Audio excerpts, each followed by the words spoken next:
Good morning, everyone. Welcome to the Hokyoji Sunday Dharma Talk. Today is my pleasure to introduce Brad Warner as a guest teacher here at Hokyoji. He's been here for the past week with us. And he is the author of The Other Side of Nothing, Hardcore Zen, Sit Down and Shut Up, and also Don't Be a Jerk, and several other books. He was ordained a Zen Buddhist monk by Gudo Nishijima Roshi. He grew up in Akron, Ohio, and Nairobi, Kenya. He has practiced Zen for over 40 years. He plays bass in a hardcore punk band, Zero Defex. For 11 years, he worked in Japan for the company founded by the creator of Godzilla. He's appeared in the film Zombie Bounty Hunter M.D. And there is a documentary about him titled Brad Warner's Hardcore Zen. So I'd like to welcome Brad, and we're looking forward to hearing what he has to say today. Thank you.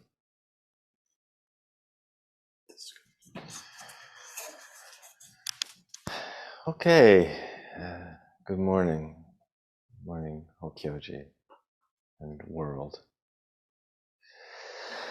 So I said that I would talk about Dainin Katagiri Roshi, but then I thought, I can't talk about Dainin Katagiri Roshi in front of people who actually knew Dainin Katagiri Roshi because I never knew him. And then just this morning I realized he'd be watching me talk about him. But he looks kind of encouraging. He looks kind of like he thinks I'll say something good if I read that expression right. So I hope I'm reading that right. I mainly know Katagiri Roshi from his books. So I want to start out by reading a little bit from the one that I like the best, which is Each Moment is the Universe. And I know these books were kind of assembled later on from talks that he gave and aren't exactly written, but I think they're very well put together, all three of there's three, right?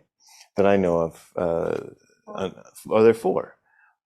Oh, wonder if there's one I'm missing. Anyway. Oh, okay, yeah. Anyway,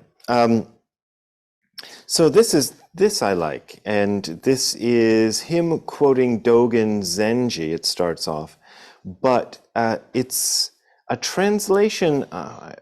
It's been a while, but when I used this quote in my own book, The Other Side of Nothing, and at the time I tried to trace the source of this translation, and I couldn't. So I wonder if he was kind of just kind of translating it himself when he spoke. But it goes like this. Dogen Zenji continues, the self arrays itself and forms the entire universe. Perceive each particular thing in this entire universe as a moment of time. Things do not hinder one another, just as moments do not hinder one another. For this reason, the whole world of time is arousing the way-seeking mind. The whole world of mind is arousing time. The same is true with practice and attaining the way.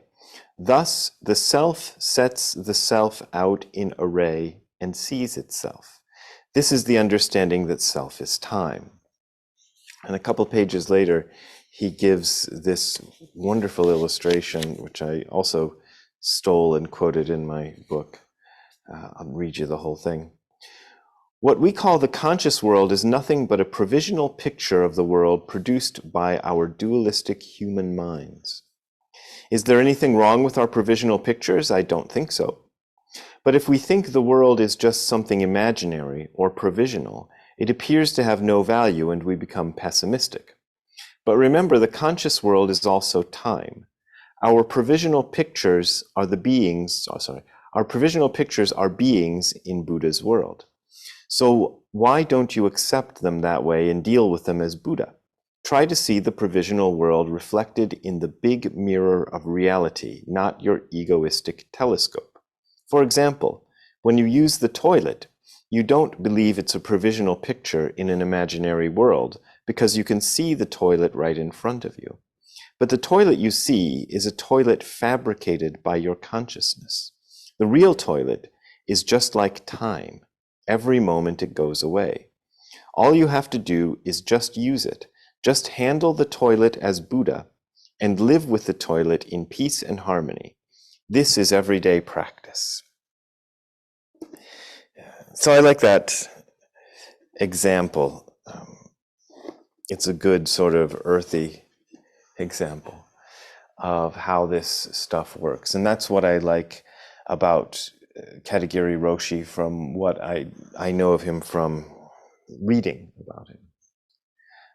My own first teacher was a student of Kobun Chino Otagawa Roshi, who I just read Andrea Martin's history of, I found it this morning, of Katagiri Roshi's life. I guess it came out, was published online, at least what I saw, said in 2021, so it's rather recent.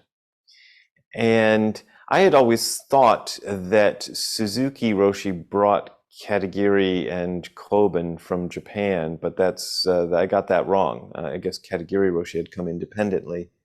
I think maybe Kobun Chino did come at Suzuki Roshi's invitation, but they were both helping Suzuki Roshi kind of get the San Francisco Zen Center together and try to establish Zen practice in the United States, which is a really interesting thing because Zen practice, or actual Zen practice, only really started in the United States, I was going to say within my own lifetime, maybe a couple of years before I was born. I was born in 1964. So it hadn't, by the time I was born, it hadn't been in America very long.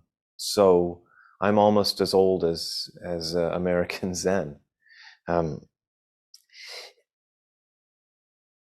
There were a few sort of attempts to bring it here, and there were probably sort of temples that catered to Japanese immigrants before then, but really getting Zen practice started in this country as part of the fabric of this country, whatever that means.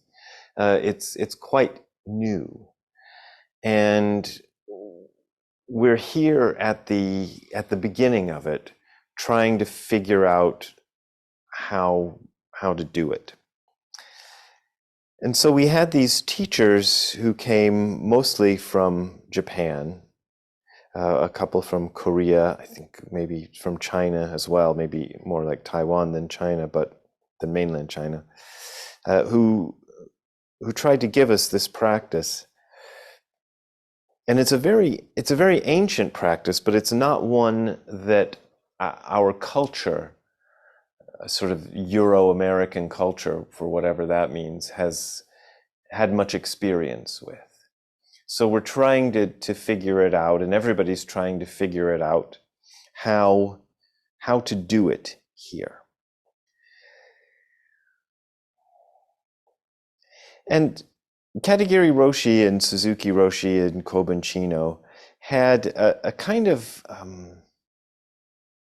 exoticness, They were foreign people, and they seemed very mysterious, and their ability with English was a bit limited, which could lead them to saying things that were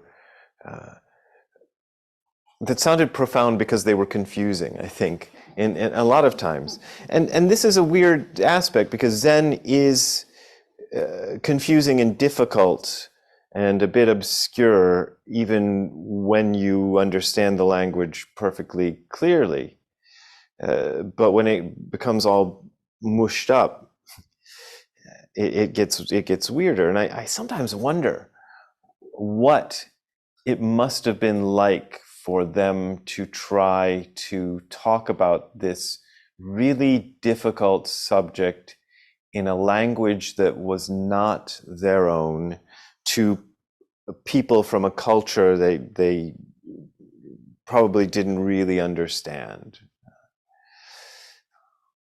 Because I lived in Japan myself. I lived for 11 years over there, and I learned to speak Japanese.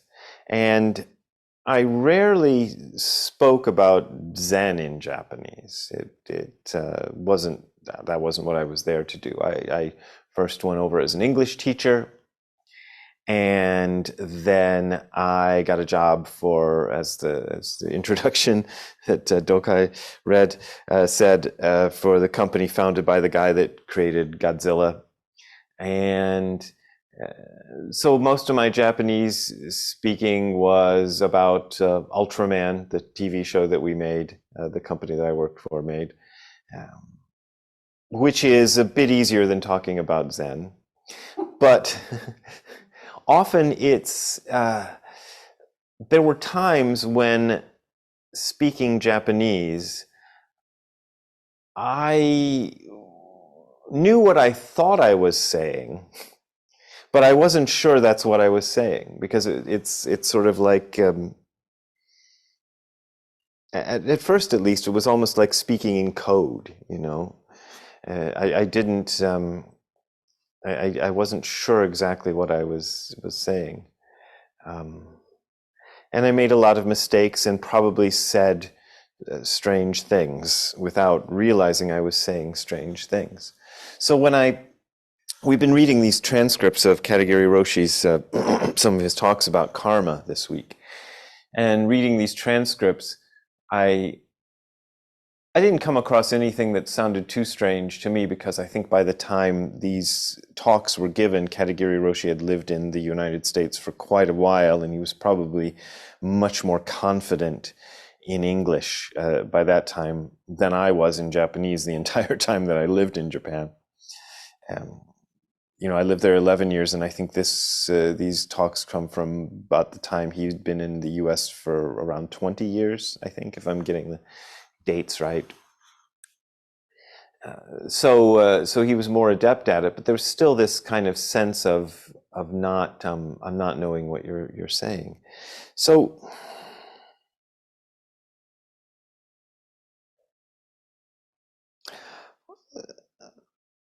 often my question about Zen is, what is it? You know, I think we all come to this like that, with that question. I came to it from taking a class at Kent State University called Zen Buddhism, from a guy who had been a student of Kobanchino Roshi. And I didn't know what Zen was. At the time, I was interested in Indian philosophy. You know, I wanted to, I think I was a philosophy major for a semester, and then I gave up on that.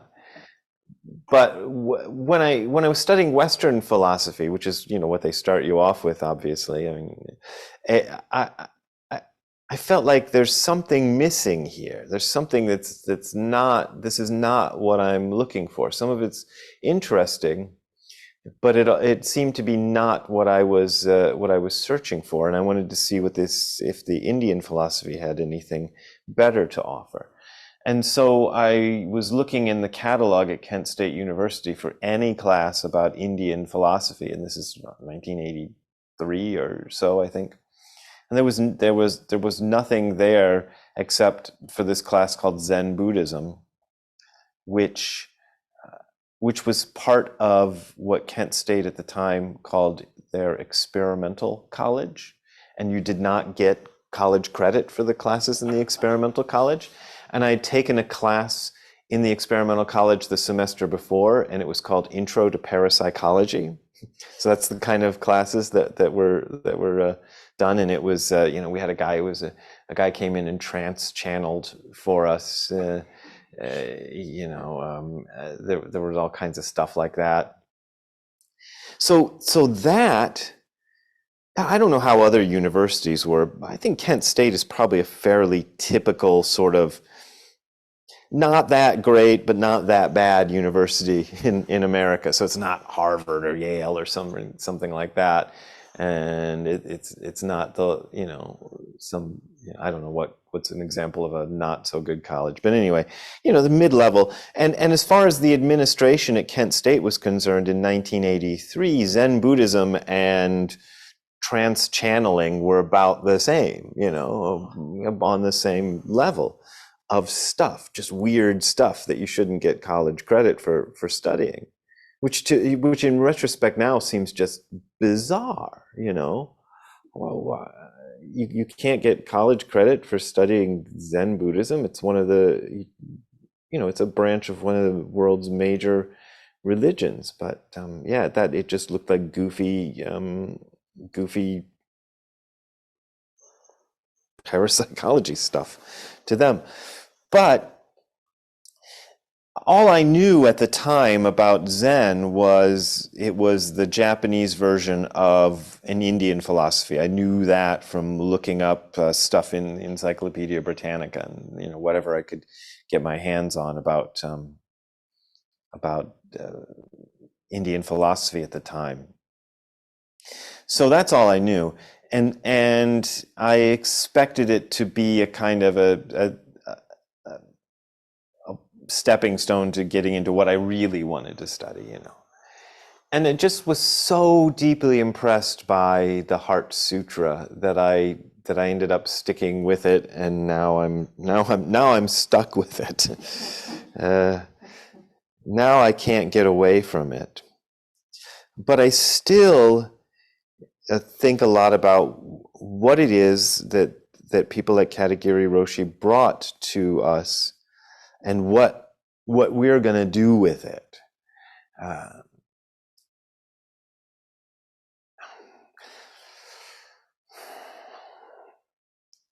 And there's all sorts of things that have gone on in that realm. At first it was very exciting.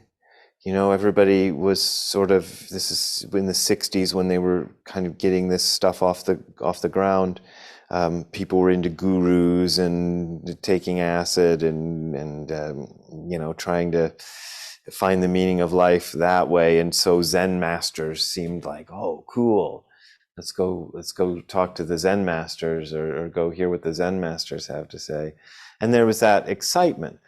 And I came into this about 10 years after that, and it was all the excitement was over, and it seemed like to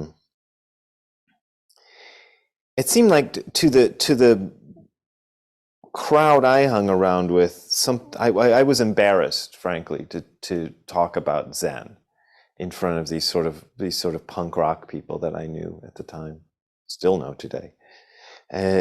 I'm less embarrassed to talk about it in front of them now, but at the time I just didn't want to say I was into this, interested in Zen or practicing Zen, because Zen was kind of old hippie garbage, that we got rid of that. Now we're on to the next thing. But I really thought this is something deeply truthful, and I wanted to understand this way of looking at things.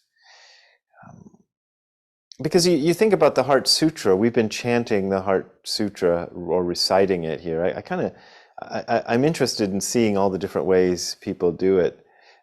So here, as the people who I'm talking to all know, in contrast to a lot of places, the Heart Sutra is recited rather than chanted. And that's an interesting thing, and I might go steal your idea and do that, because it gives it a more of a sense of it's easier to sort of get into what this thing means rather than just trying to kind of keep the rhythm and all that stuff that you do when you're chanting.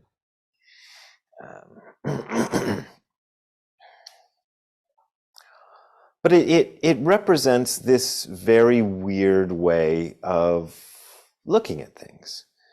I don't know what I thought of it when I first heard it, but I do remember hearing form is emptiness, emptiness is form. and thinking, oh, that's the thing I want to understand. This is the thing. But I didn't know what that meant. But we have this practice, which is Zazen, which is the other thing that Tim brought to us that first day of class. He brought along Kobanchino's translation of the Heart Sutra. And then at near the end of the class, I think he'd brought some Zafus along, and he had us all sit Zazen for, I think, 10 or 20 minutes. It wasn't a long time. I'm going to say 10 minutes probably, given that it was a university class, but I don't really remember. And I remember kind of expecting something to happen, because I'd read a little bit about meditation. So I thought, wow, when you meditate, these crazy things happen, these wonderful, experiences and stuff. And so he taught us how to meditate, and I'm like, oh, good. Here comes the wonderful experience. And then nothing happened, except the clock was ticking. I do remember that, and going, I wonder if I could count how many times this clock ticks and figure out how much longer I have to sit here like this with nothing happening. But for reasons that are hard for me to understand myself, I kept doing it. And I think it was because I sensed something from Tim that was compelling. So it was a personal thing. And this is really lucky, because I think before that, as a Westerner, mostly what you got of Zen came through books, through reading about it, And reading about Zen will paint a lot of wonderful pictures in your mind about what it might be like, or these kind of cool ideas, and they can be real exciting. I was a big fan of the science fiction author Philip K. Dick. I don't know if any of you know,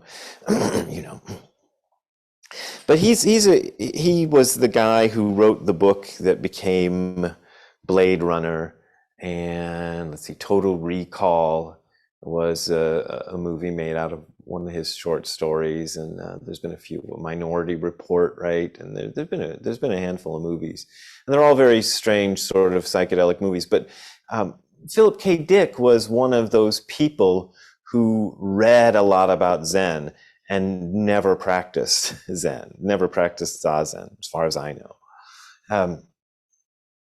And so he got these ideas about Zen, and they were peppered throughout his books. And that's probably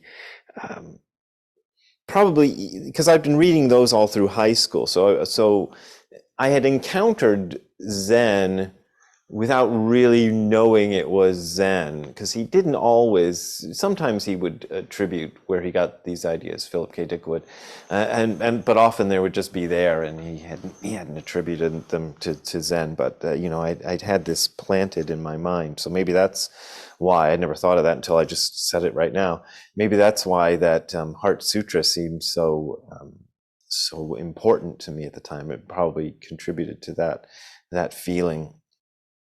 This thing was the thing I wanted to study, but having it to see and listen to remember and protect, isn't that how we do that? Do you guys usually don't do that chant before a lecture? But you know what I'm talking about? Oh, there's a version of the first to open the sutras in English that goes having it to hear and listen to remember and protect. Having it come from a person made it that was the way in. I think that's the real way in, because this is essentially, or at the end of the day, or however you say those expressions, this is an oral transmitted philosophy and practice. So it's transmitted from person to person. And there's a little bit you can get from books, and I write books, so I don't discount the value of books for transmitting the important aspects of Zen practice and philosophy. But you really have to get it from a human being. One of the things I think is kind of interesting is that Tim would have been among a very small group of sort of ordained Buddhist teachers who were not Asian at the time. And I once tried to figure out, there's no sort of list you can go to and say how many non-Asian Buddhist teachers were active in the United States in 1983. If you type that into Google, it won't give you anything. But trying to kind of piece it together by, looking at books and things, my best guess is 100 at the most. Because it's really, San Francisco Zen Center probably started ordaining non-Asian people in the middle of the 70s, I think. I guess Suzuki Roshi had ordained a couple of people before he died in 1971, but it really kind of was just starting then. So we're in this weird position here. I'm sort of specifically speaking to the people here in this room with me, and the people watching online too might know some of this too. But we've kind of been given this bizarre task of figuring out how to take this thing and make it into something American. You don't want to make it American exactly, but you want to make it something that is relevant to this country without just messing it all up,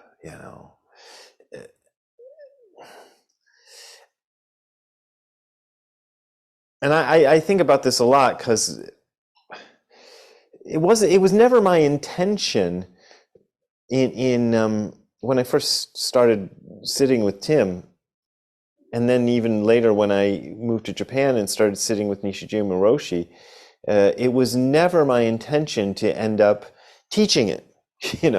I'd wanted to leave that to other people because I didn't want to deal with that mess. And it was only because Nishijima Roshi kind of forced me into it that I got into it. He wanted to give me Dharma transmission, and he wanted me to teach Zen, and really I didn't want to do it. And my first attempt at doing it was writing that book that I called my first book. This is why it always messes me up in my mind. When I wrote the book that became Hardcore Zen, it was called Sit Down and Shut Up. And then Wisdom Publications, when it came to publishing it, were like, there's no way anybody will buy a book called Sit Down and Shut Up. Here, we'll give you a title. And they came up with Hardcore Zen, which I like. I like that title because I've been in a hardcore punk band, and I was, and I got into Zen, and there was a lot about that in the book. And so I thought, okay, Hardcore Zen, that sounds like a nice title. That's fine.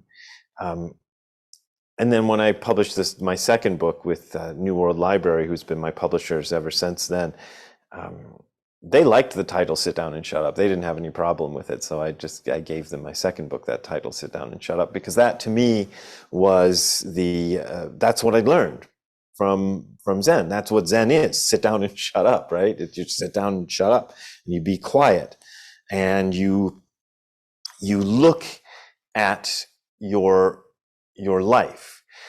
In this past week, we've been talking about karma here, and there are all sorts of ways to kind of frame it mentally and try to figure out what you're doing. But you sit, you do this. Nishijima Roshi was very into presenting it as a physical practice. So when he would give Zazen instructions, he would only talk about the physical practice, and he never that I can remember in any of the time I saw him talk about give Zazen instruction. He never talked about what to do in your head. So he'd just say, he'd give the standard instruction about bowing to the cushion, bowing away from the cushion, sitting on the cushion, and putting your hands like this in the cosmic mudra, and keeping your spine straight vertically. That was the way he always said it. Keep your spine straight vertically. Tuck your chin in, keep your eyes open, look at a space, 45 degrees? Is that anyway, just down there somewhere. And that's it. And so, you're left wondering, what the hell am I supposed to do now? I'm just supposed to sit like this? Like, what's that going to do? Most forms of meditation are all about something happening. You're trying to make something happen, or make something happen. Often make something mental happen and have an experience. But this was, as Dogen called it, just sitting. And it's so minimal and so bare that you're kind of stuck. I've been kind of looking at this week, because this has been well, at first it was I was invited to be on a sesshin, and then you changed Dokai changed the schedule, so it's not a sesshin, but it's close to a sesshin. I mean, it's similar. In that the main thing we've been doing all day with ourselves for the last 7 days here, and for some of you it's been the last 3 weeks, has been just sitting still. And I think when normal people hear that, they that just sounds crazy. Like, what? You're just gonna go off in the woods somewhere for a week or 3 weeks and sit still? Like, I remember my sister, we had this little Zen center in Los Angeles for a little while, and my sister came to visit, and I said, on Saturdays I do this Zen class, and you're certainly welcome to show up if you want, but you don't have to. And to her, the idea of, I said, we sit for 30 minutes and then we talk. That was our format. Sit zazen for 30 minutes and then just kind of chat. It wasn't even like a formal sort of lecture. Kind of, this is sort of a rambling, bizarre lecture anyway right now, but it was even less formal there than this is right now. She wouldn't do it. But you just have to sit still for 30 minutes. Oh, I can't do that. 30 minutes, you can't. I'm still aghast at that. I'm not trying to be mean to my sister, but just you can't sit still for 30 minutes. Just try it. Sit still for 30 minutes. See what happens. No, can't do that. Can't sit still for 30 minutes. She went shopping, I think. And that's kind of what most of us do. Most of us are spending our lives, our days, kind of distracting ourselves from ourself. We're finding all kinds of things to entertain ourselves, and we live in a world and in a time when there's loads of entertainment. It's so intriguing to me, having worked in the entertainment industry for quite a few years myself, to kind of see, even in my own lifetime, the exponential growth of ways to entertain yourself. Back in my day, when I was a teenager, we only had 3 channels on the TV. And whatever was on there is what you had to watch. If you wanted to watch something, that's, you had those 3 choices. And And at 11 o'clock, well, I don't know, maybe by midnight, it all went away, and then it was gone. You didn't have any choice. And when I lived in Africa, they were just getting started in Kenya. So when we lived in Nairobi, there was one channel on the TV, and they signed on at, I think, around 3 or 4 in the afternoon and signed off at 10 at night. And I think maybe, I'm not sure if I'm remembering this right, but I think maybe on Sundays they didn't broadcast at all. And now even I still know a couple of people who I knew back in Nairobi, and I asked them about it, and they got the internet and everything else over there now, just like we all do. I'm not sure that. Well, I was going to say I'm not sure that Maasai tribesmen in their mud huts have the internet, but I bet they do. I would not be surprised at all if there's Maasai tribesmen these days who have like iPhones and are like scrolling through, whatever they scroll through on their iPhones.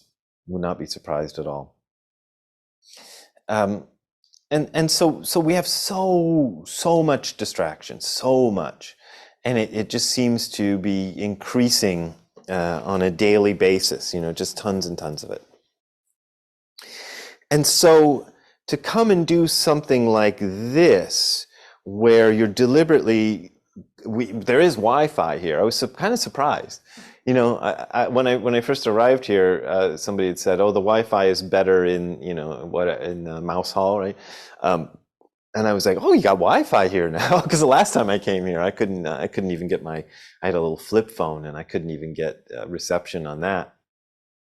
Let alone Googling things. So even out here, you got distractions if you want them. But I've been trying to be a good boy and not distract myself too much while I've been here. That's kind of my policy on a retreat. There's certain I try to limit my time on the internet completely, and then there's certain things that I totally forbid myself to look at. Like I'm not allowed to look at Twitter, for example, or any news. If I'm on a retreat, I make myself that rule, because nowadays every center I go to has Wi-Fi, so you got to be careful. You can get sucked into that stuff. And so okay, the point I'm making is you come here, and the only thing you can look at is yourself, and that's interesting. It's interesting and it's boring. It depends on how you go through it, but you sit here and you're kind of left with your own stuff, and that's when I become kind of aware how much this distraction is affecting me. It really makes a huge difference.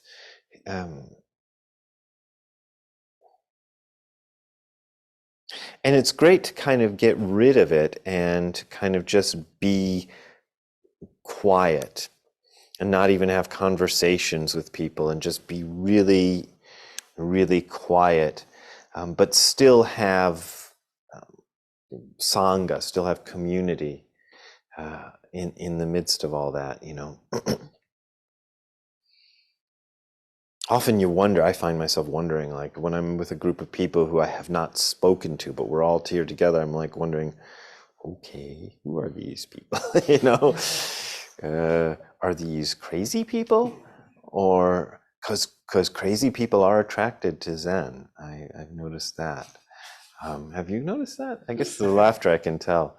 I'm not talking about anybody in this room specifically or anything like that, but there is that tendency, and I sorry to go off on a tangent, but it seems like every Zen center I've ever visited, there's at least one crazy person there, and you got to be like, oh God, you got to watch out for that guy. Somebody who's And to be fair, I'm making it funny, but it's often people who are dealing with serious issues, you know, and but the way those issues manifest can often be disconcerting.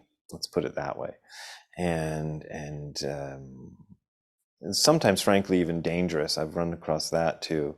You know, people really aren't very much in control of their own actions. Or maybe they don't realize how their actions are affecting people.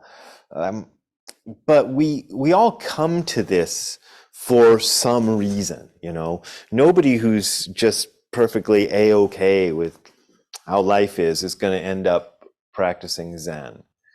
But then again, who is a-okay with how life is? There's sort of people who are who think they're a-okay with how life is, but I wonder, you know. And then there's those who realize that, oh, something's wrong here. So we can all sense that there's some kind of a problem. There's something going on here.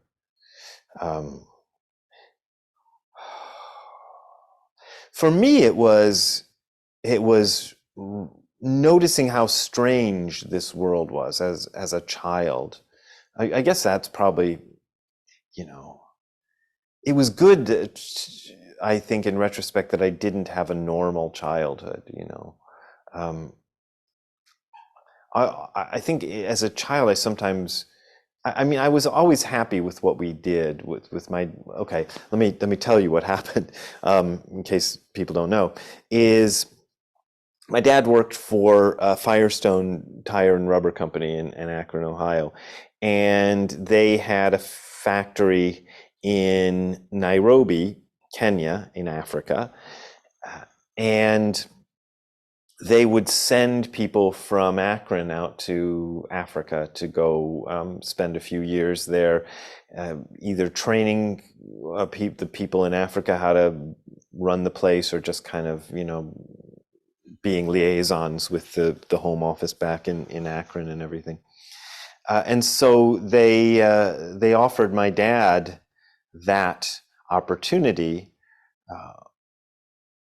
And I think about it, because I was, I think, 7 years old, and my sister would have been 5 years old, and my parents were probably not yet 30. I'd have to do the math. They were on the, you know, on one side or the other, but very close to 30 years old. So quite young, taking two kids to go live in Nairobi, when, you know, what's Nairobi? You know, nobody knew anything about Nairobi, you know. So we went there, and we spent, I think it was almost 4 years. That's what my dad always used to say. And then I never actually worked it out how long we were there. But we were over there, and that, you know, that gave me this weird childhood in Africa. And then when I was 11 when we came back, I think. Yeah. And so having this sort of not normal childhood gave me a different sort of perspective on life, and I started, I think, probably questioning it more than I might have if we just stayed in Wadsworth, Ohio for my entire childhood, which is where we started off in Wadsworth, Ohio, a little satellite town of Akron, and then went back to Wadsworth at the end of the Nairobi experience. And it was completely different. And then I was aware of how weird my so-called normal life was, which, you know, I might not have noticed it so keenly at such a young age if we hadn't been in Africa for a while. And then there was, you know, and then coming back and going, oh yeah, Ohio, that's weird. And trying to, you know, understand what life is, and trying to figure out what's going on here. And to me, the Zen way of doing it was the way that made the most sense. So this idea of sitting still and just being with who you are for long stretches of time, and just watching it without trying to make anything happen made sense. made more sense than trying to make something happen. Because, like, okay, this is real life. If I want to know what life is, to me, the best way seems to be this sit down and shut up method of just sitting down and just being, living, and not moving, and not trying to make something happen, or to go somewhere, or to figure out what life after death is going to be like, or to listen to somebody talk about philosophy, or all these other ways that people do to try to figure out life. To me, this tops all of them. So finding this is lucky, and we're all lucky here in this room and on the internet there to have discovered this thing, this whatever it is. I think, but there's not many of us, and that can kind of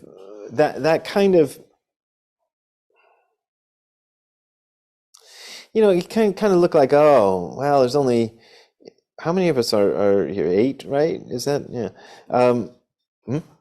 Yeah. So there's 8 of us here.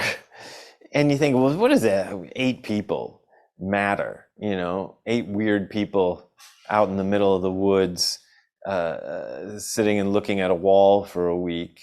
How's that going to make any difference? That would be the normal way of looking at things. But I think it makes a tremendous difference, because there's the old koan in Rinzai tradition is often given. What was the Bodhidharma's intention in coming to China, right? Now, I don't know how you're supposed to understand that, but I can tell you how I understand it. Bodhidharma, being this, semi-mythical figure, but let's just pretend he's real. I think there's probably somebody reasonably close to Bodhidharma who actually existed. But the story goes that he came to China, and then what does he do? He goes up and finds a cave, and he sits there for 9 years, staring at a wall. How is that bringing Buddhism to China? Like, the normal way of bringing, you'd think of to bring a new religion to a new country would be to go, I don't know, talk to the emperor, or get a big audience and tell everybody about it, and I don't know, write a book, or do something big. But that isn't what Bodhidharma did. He sat in this little cave, and again, this is my version of the story, and I know there's different ways of looking at it, but I think there ended up being 4 people. Is that right? 4, yeah, right. 3 men and 1 woman, right? I think, yeah, who showed up and bothered him enough that he let them join him in his cave. So I always imagine it being like these people had heard about Bodhidharma in his cave, sitting and staring at his wall, and were wondering what was going on there and wanted to be part of it. And I always imagine Bodhidharma being like, "Get away from me, leave me alone." And if somebody pestered him enough, he'd be like, all right, here's what I'm doing. I'm just sitting here looking at the wall. You can sit and look at the wall too. Just don't bug me, and we'll just sit together, And he's got 1 person, and he's got 2, and he's like, oh, Jesus, 2, and 3, and then there's 4 people, and they're all sitting there looking at the wall, and maybe these are the only 4 people he can stand, Maybe he doesn't even like them, but at least they weren't causing too much trouble in what he wanted to do. And that's how Buddhism, the Zen form of Buddhism came to China and became the biggest thing, hundreds of years later. But it started off with these just 4 people sitting in a cave, 3 of them being Chinese and 1 of them being Indian. And they all sat in this cave and looked. And that's kind of what we got here. These people came from Japan and had little groups, and then there was this little moment in the 70s or late 60s, early 70s when it became big, and then everybody drifted away. Most people drifted away, and then you're just left with the dregs of the people who are carrying it on. After everybody, all the cool people left and went and did something else. But I think I feel like this little group are the ones who actually matter the most, and I don't know where it's going. I often keep checking the time. I don't want to go over. I often wonder where this is going to go.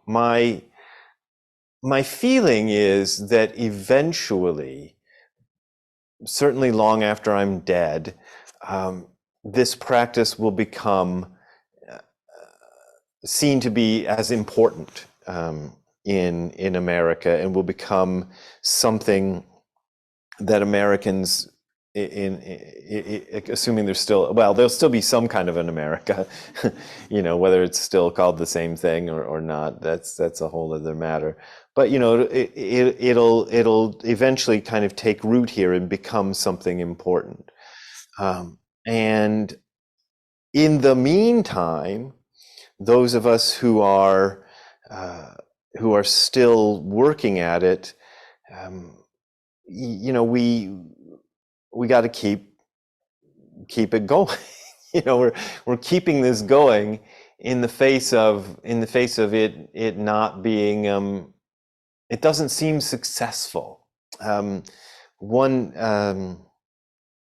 said this on my YouTube channel recently.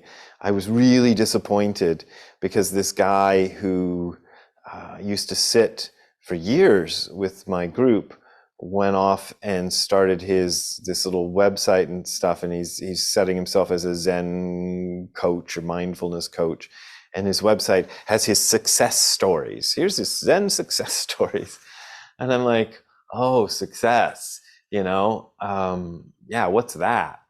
I don't think I think it's really important. Maybe I'm just talking to myself here now. I don't know. Not to worry about success. Not to even try to be successful. Just keep doing this thing, and eventually, people start to notice. And that's the way this grows. It doesn't grow by people going out there and trying to, recruit. You don't stand there at the airport giving people the good news about Zen. That's funny. Maybe that's an old reference because they don't let them in the airports anymore. But back in my day, it used to be all over the airports. People telling you the good news about their religion. It used to be a thing. I guess where do they do it now? I don't know. Street corners and stuff probably. But that's not what we do. We don't go out there and try to recruit people into it. We just kind of do it, and then if somebody notices, that's good, and maybe that'll go somewhere. But you just gotta kind of wait for it to happen. Put it out there. That's kind of the way I do. I feel like it's fine. What I want to do mostly is just with the work I do is just trying to kind of let people know this thing exists. Whether you want it or not, or whether you want to be part of it or not, is up to you. And I'm not going to try to get more people to be part of it or anything like that. Like any author of books, I hope my books sell well,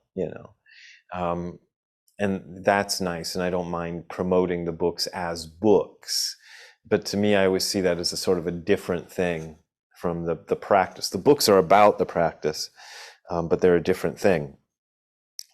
And as far as the practice, I sort of hope people will do it and stick with it. But if I start caring about that too much, it just makes me depressed, because I go, yeah, nobody's showing up,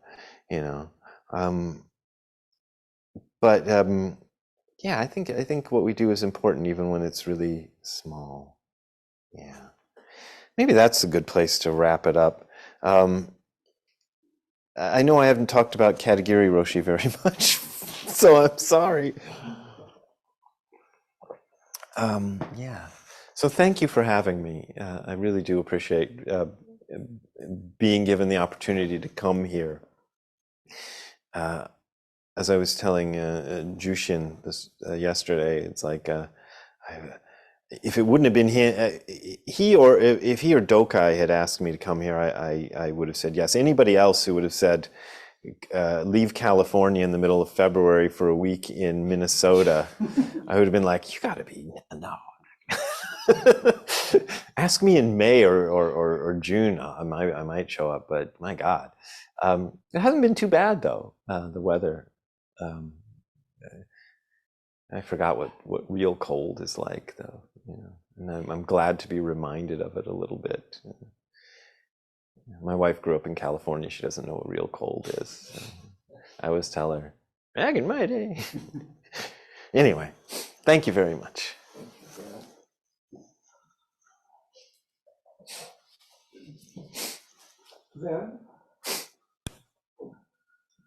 Okay, thank you, Brad, very much. And it's been wonderful to have you here. And with this, next week, Jushin right here next to me is, Jushin is the speaker next week, and I'm not sure who's after that. But you can look on our Hokyoji website and it'll tell you. Tomorrow it will tell. I haven't updated it for the next month yet. Oh, okay. Okay. Yeah. Speak into the camera. Thank you. Yes. So, well, that's about it. So if you're inclined to give a donation today, I would encourage that.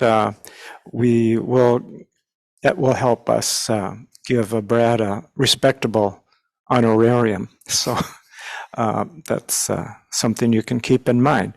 And with that, I think we'll close with our 4 vows. So who will lead us in that? I can start. Okay. Beings are numberless. I vow to free them. Delusions are inexhaustible. I vow to end them. Dharma gates are boundless. I vow to enter them. Buddha way is unsurpassable. I vow to realize it. Thank you all, and hope to see you next week. Okay, bye-bye. Everyone, Thank you. Thank you. Okay, bye-bye. Thank you very much. Yeah.